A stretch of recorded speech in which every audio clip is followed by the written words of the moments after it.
The bruise on my hip had the exact shape of my pride. It happened near the end of an early morning route, right in front of Dock Bay 7, where everyone pretended not to notice the slick patch that never got cleaned. My boot slid, my shoulder slammed the metal edge. A burst of laughter came from somewhere behind a stack of taped cartons, then died into an awkward cough. I stood up anyway, because that was what I did. I always stood up.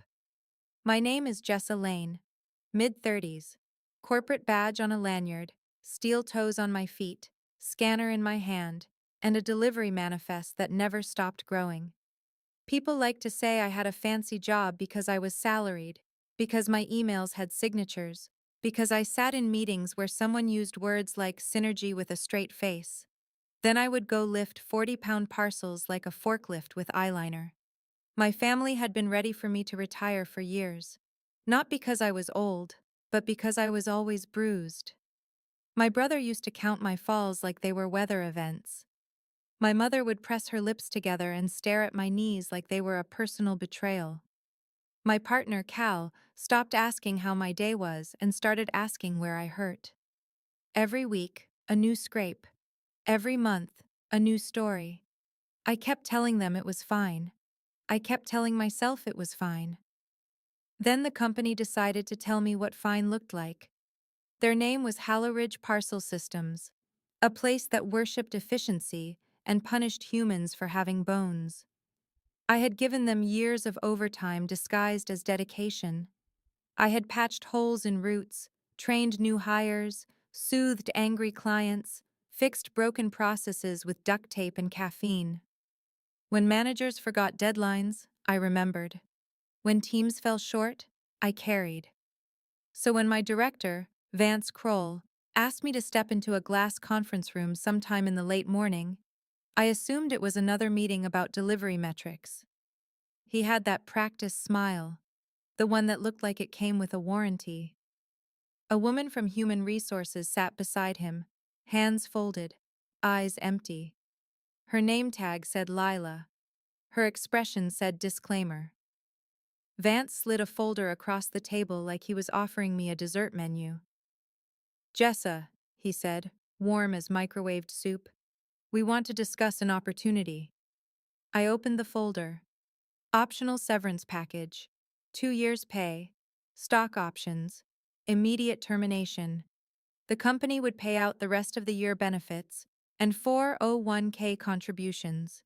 The numbers were so generous it felt like a bribe, which meant it was a warning. I looked up. So you are firing me politely. We are offering you choices, Vance said. I almost laughed. Choices. As if a burning building offered choices between the stairs and the window. What happens if I decline? I asked. Lila blinked once. We cannot speak to hypotheticals. Vance leaned forward. You have had a few incidents, falls. We are concerned about your long-term fit. We would like you to take this package and enjoy time with family. There it was. The line my mother had been rehearsing for years, delivered by a man who had never carried a box heavier than his ego. My jaw tightened. I signed nothing. Not yet. I asked for time. They gave me a deadline disguised as generosity. I walked out into the warehouse, where the air smelled like cardboard and ambition. My friend Rena was at her station, sorting labels with fast hands and sharper eyes. One look at my face and she said, "They pulled you into the fishbowl." I nodded. Rena whistled low. That is never good.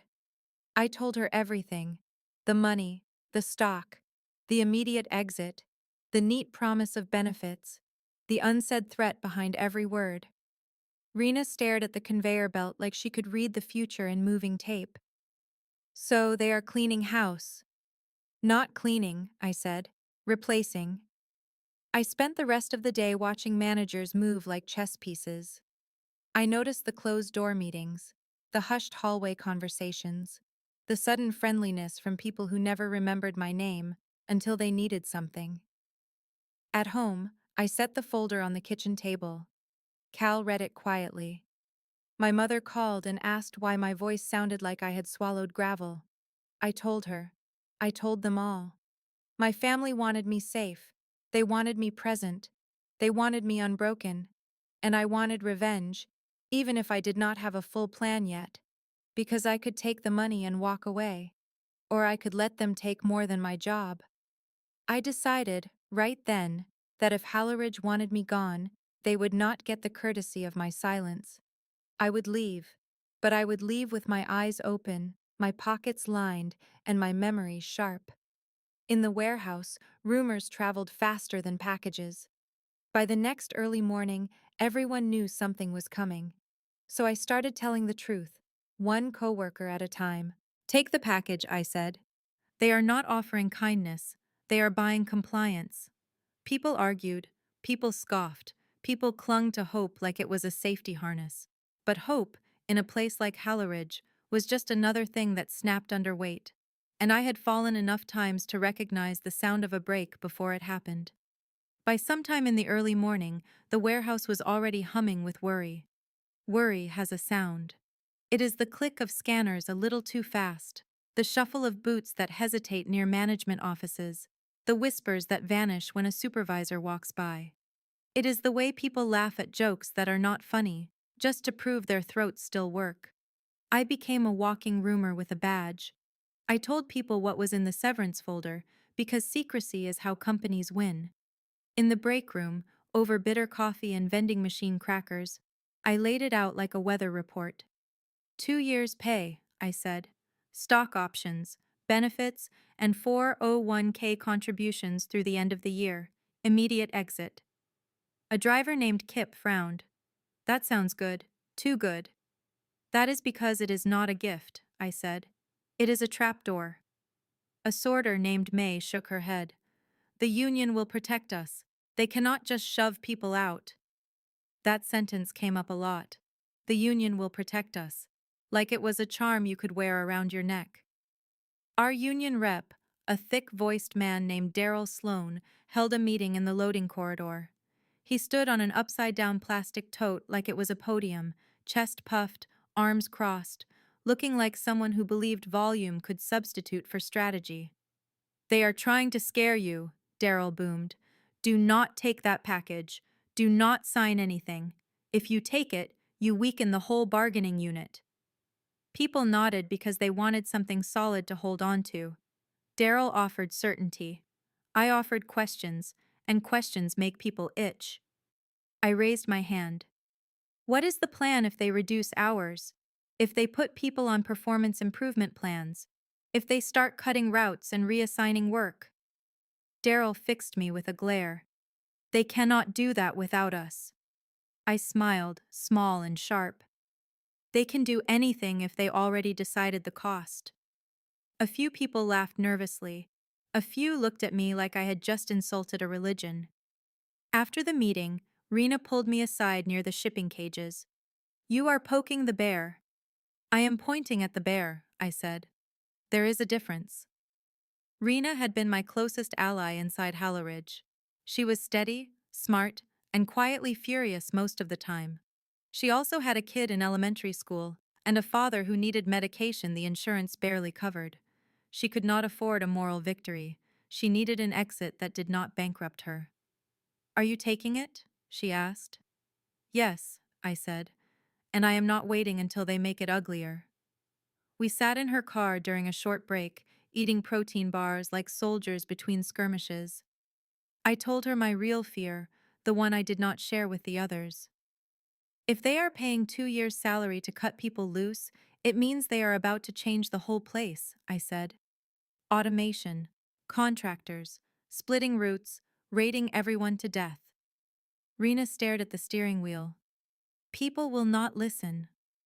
Some will, I said, but the loudest voices will keep them here. In the next days, the arguments got louder. People cornered me by lockers and asked if I was sure.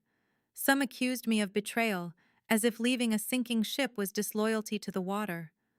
A supervisor named Lark tried to sound sympathetic. Jessa, you have always been dedicated, but this is complicated. It is not complicated, I said. It is corporate math. They are subtracting people. By late morning one day, Vance summoned me again. Same glass room, Same folder, same smooth voice. Have you decided? He asked. I slid the signed papers back to him without blinking. My signature looked calm. My pulse was not.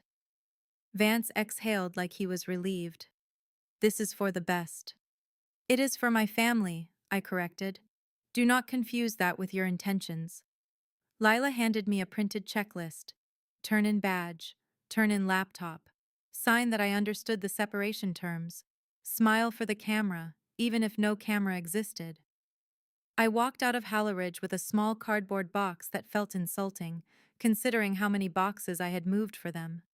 In the parking lot, Rena joined me. She held her own box and a purse slung over her shoulder like she was escaping a bad date. You did it, I said. Do not sound surprised, she replied. I like money. I like health insurance. I like not being threatened in polite language. We drove off in separate cars, two women leaving a machine that would keep grinding whether we were in it or not. A week or two later, we were sitting in a bright office lobby at a rival company called Bright Rail Courier Group. The walls were clean, the chairs were comfortable, and nobody looked at my knees like they were a liability. Bright Rail offered competitive pay, stable routes, and managers who did not treat employees like disposable tape. It was not paradise, but it was a floor that did not feel slick with hidden sabotage. Rena nudged me as we filled out onboarding forms. You look lighter. I feel smarter, I said. Still, I could not let go of Halleridge. Not yet. Because revenge does not always mean breaking something. Sometimes it means building a door and watching the right people walk through it. And I had the perfect key. Knowledge, names, policies, weak points, the way Halleridge hid its cruelty behind smiling emails. I began making calls quietly, not to beg, to recruit. Bright Rail Courier Group had windows that actually opened. That fact alone felt like a moral statement. In the first stretch of my new job, sometime in the early morning as I set my scanner into its dock, I caught myself waiting for a manager to bark at me for breathing wrong. Nobody did. The supervisor on duty asked if I needed help learning the root software, then left me alone to do my job like I was a competent adult. My family noticed the difference before I fully did. Cal said my shoulders looked lower. My mother stopped staring at my bruises because there were fewer of them to stare at.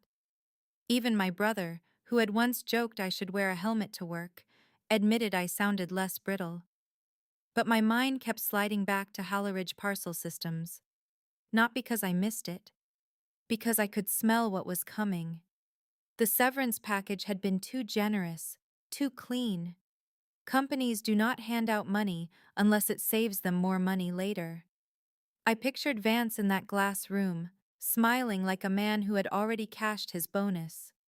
I pictured Daryl Sloan on his plastic tote, shouting about solidarity while the building shifted underneath him. Then, around the end of an early afternoon break, my phone buzzed with a number I recognized.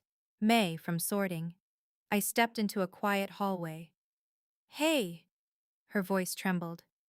Jessa, you were right. Those words are never as satisfying as people imagine. They always arrive wrapped in pain. What happened? I asked. They are decertifying the union, May said, voice dropping. Management says the union does not represent enough people anymore. They are pushing paperwork.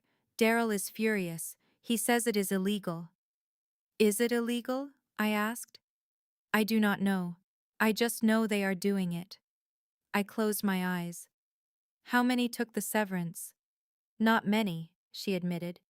People listened to Daryl. Of course they did. Loud confidence is easier than quiet reality. After I hung up, I sat in my car and stared at the steering wheel, feeling the old warehouse air in my lungs like a ghost.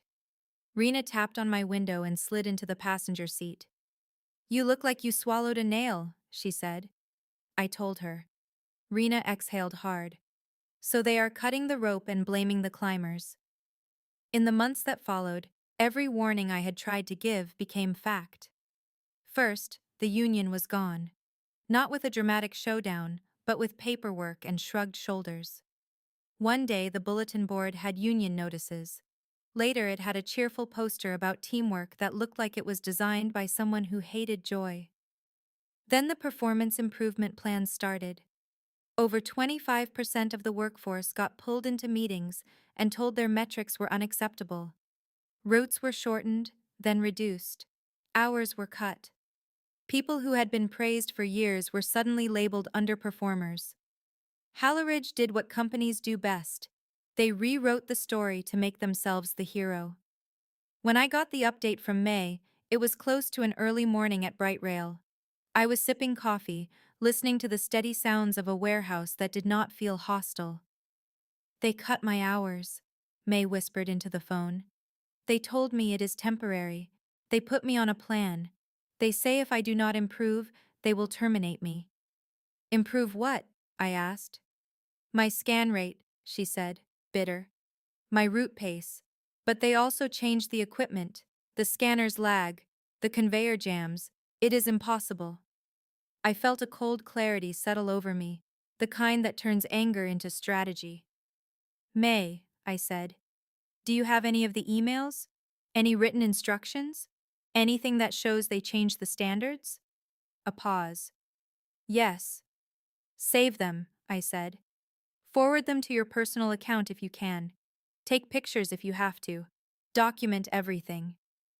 "You sound like you are building a case," she said. "I am building options," I answered. "That is what they took from you. I am giving them back." This was where my revenge began. Not with shouting, not with vandalism, with doors. I talked to Bright Rail management about expanding hiring. I framed it as smart growth, experienced workers, faster training, better route knowledge. They listened because it helped them and because Bright Rail loved stealing talent from competitors. Rena and I started making a list. People we trusted, people who worked hard and were now being punished for it. We called them, one by one, around lunch breaks and late afternoons. We did not promise miracles. We offered reality. "Bright Rail is hiring," I said. "The pay is competitive. The benefits are stable. You do not need to wait for Halleridge to decide you are disposable." Some people hesitated. Some were scared. Some said they still believed Halleridge would fix it. Then another wave of performance plans hit, and belief turned into panic. I helped people update resumes. I coached them through interviews. I explained how to talk about warehouse metrics without sounding like a robot. Rena handled the ones with families like hers, the ones who needed reassurance that leaving was not betrayal, it was survival. Every time someone got an offer letter, I felt something unclench inside me. Halleridge had tried to buy my silence. Instead, they financed my escape and handed me a flashlight to guide others out. And the best part was this: I did it without breaking a single rule. I simply outplayed them with the one thing they underestimated: a woman who knew how to carry weight. The day I realized revenge could be polite was sometime in the early morning, when I watched a Bright Rail manager shake a new hire hand and say, "We are glad you are here." The new hire was Kip from Halleridge. Same wary eyes, same stiff shoulders, but a new badge and a face that looked less defeated. Kip caught my gaze across the floor and mouthed, "Thank you."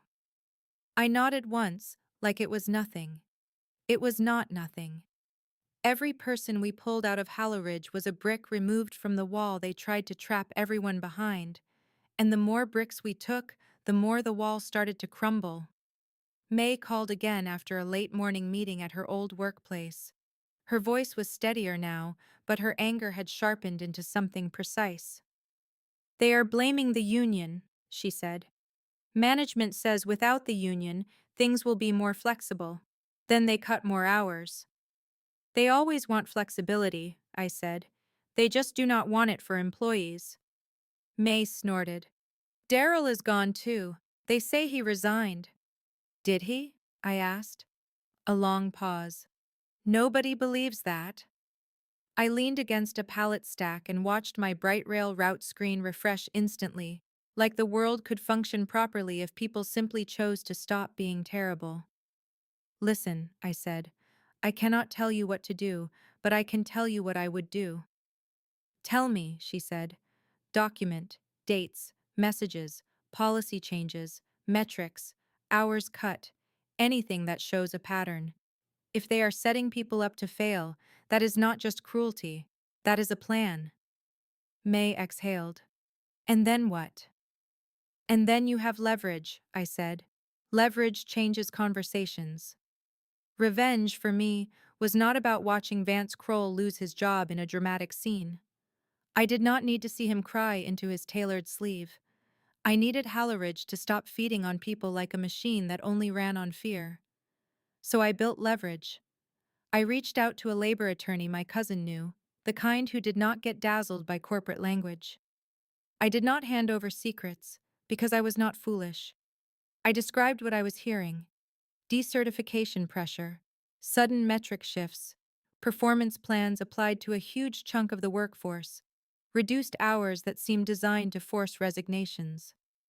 The attorney listened and said carefully, "If remember correctly, patterns matter. Paper trails matter." I smiled. Good, because I have friends who keep receipts. Rena and I met at a diner sometime in the late afternoon, the kind of place where coffee tasted like burned honesty. She slid into the booth and pulled out a small notebook filled with names. "More people want out," she said. "Can Brightrail take them?" I asked. "We can take some," she replied, "but not all." I stared at the notebook. Then we spread the net wider.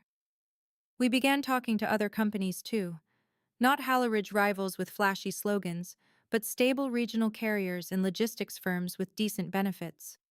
I framed candidates as seasoned, resilient, trained in high-volume environments, which was true. Halleridge had been a brutal teacher. The witty part, the part that still makes me laugh, is that Halleridge Severance had funded my ability to become their worst kind of problem, a motivated former employee with free time, contacts, and zero fear of their hallway politics. Meanwhile, Halleridge leadership tried to control the narrative. They sent emails about excellence. They held meetings about accountability. They praised teamwork while quietly slicing it up. And then they made a mistake. They began pushing managers to encourage performance plan targets to resign rather than terminate. It was cleaner, they said. Less paperwork, they said. Better for morale, they said, which is what people say when they mean cheaper. May forwarded me a screenshot of a message from a supervisor to a team lead. No fancy headers, no legal disclaimers, just blunt instruction. Get them to quit. It is easier. I did not feel triumphant. I felt calm. Because calm is what happens when you finally have proof. I sent the screenshot to the attorney, stripped of identifying details. I asked what it meant. The response came later. This is the kind of language that makes investigators interested. Investigators. That word is a small bomb in a corporate world.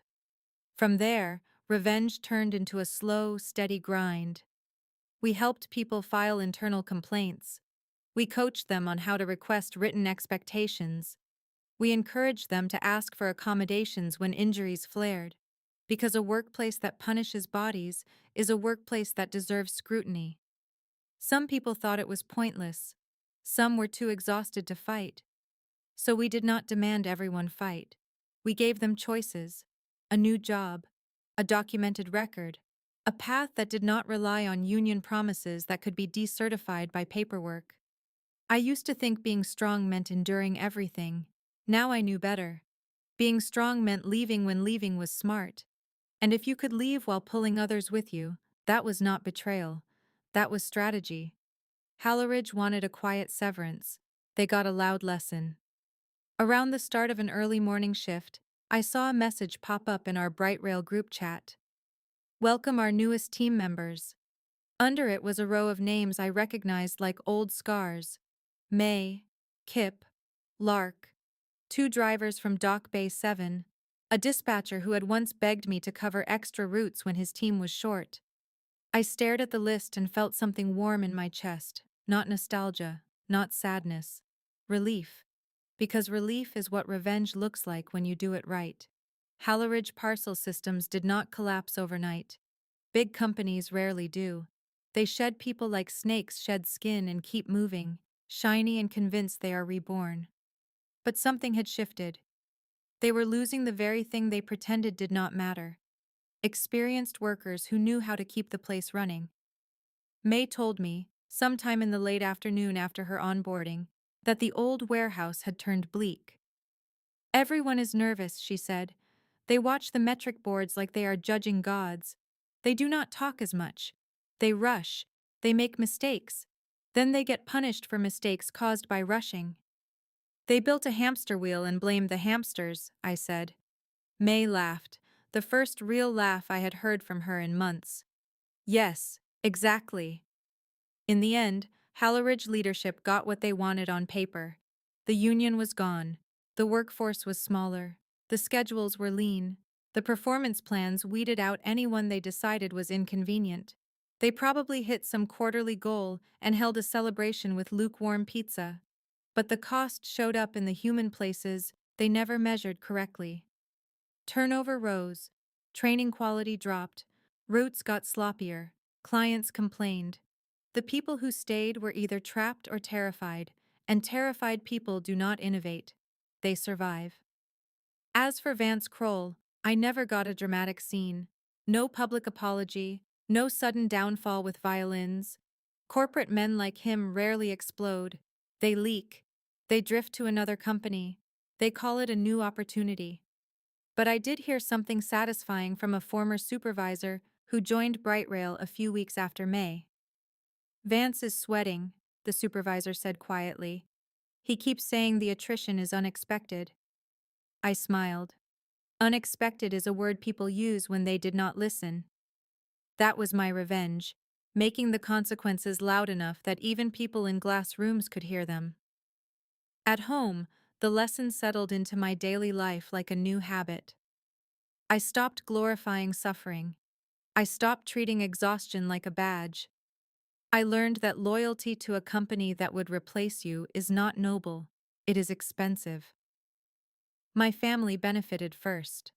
Cal and I ate dinner without my phone buzzing every few minutes. My mother stopped calling to check if I was injured and started calling to ask what I wanted to do on the weekend. My brother stopped making helmet jokes and started asking for job advice, because watching me pivot had made him reconsider his own workplace. The story became something I shared carefully, especially with coworkers who were still wired to endure anything. When a new hire at Brightrail asked me why I left my last company, I told her the truth without the bitterness. They offered an optional severance package, I said. It was generous, which meant the future there was going to be cruel. I chose my family. She frowned. But everyone says you should stay and fight. Fight if fighting has a path, I said. But do not confuse stubbornness with courage. Sometimes courage is walking away while the exit is still open. Rena said it even sharper when someone asked her. A union rep can yell, a company can sign checks, but your kid cannot eat solidarity. We never mocked the people who stayed. Some had reasons, some had fear, some had hope. I understood all of it, but I also understood what hope costs when it is used as a leash. If I could go back to that glass conference room, I would not change my choice. I would still sign. I would still leave. I would still turn their hush money into a megaphone. Because the smartest choices are rarely the ones that make you look heroic in the break room. They are the ones that keep you safe at home. They are the ones that protect your body, your savings, your time, your family dinners, your peace. Halleridge offered me an ending. I turned it into a beginning. And every time a former coworker walks into Brightrail with their head up, I feel the final punchline land. They thought they were cutting me loose. They did not realize they had handed me the scissors.